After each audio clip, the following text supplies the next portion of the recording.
আসসালামু আলাইকুম।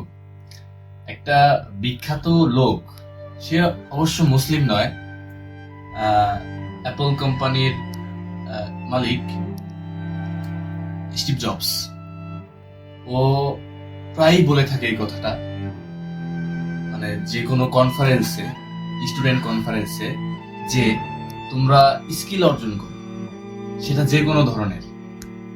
এখন আপনি কম্পিউটার নিয়ে পড়াশোনা করছেন, আপনি ড্রয়িং শিখবেন না, আপনার একটা অপরচুনিটি আসলো যে আপনি সেখান থেকে ড্রয়িং শিখতে পারেন, কিন্তু আপনি ভাবলেন যে আমি কম্পিউটার নিয়ে পড়াশোনা করছি, কেন আমি ড্রয়িং শিখব?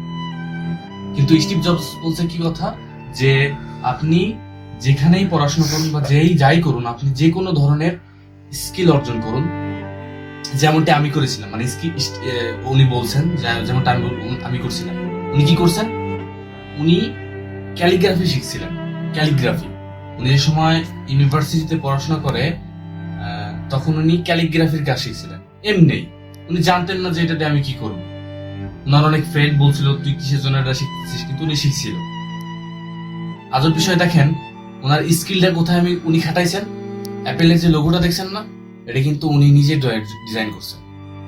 উনি বলতেছেন যে আমি জীবনও জানতাম না যে আমার স্কিলটা আমি কোথায় অ্যাপ্লাই করবো, কিন্তু ওই ওই ওই যে উনি শিখছিলেন ইউনিভার্সিটি থাকতে, ওই স্কিলটা, সেটা উনি ওনার নিজের কোম্পানি অর্থাৎ অ্যাপল কোম্পানির ডিজাইন নিজে তৈরি করছেন। অর্থাৎ স্কিল অর্জন করুন, সেটা যে কোনো ধরনের স্কিল হতে পারে। ভালো থাকুন। আসসালামু আলাইকুম।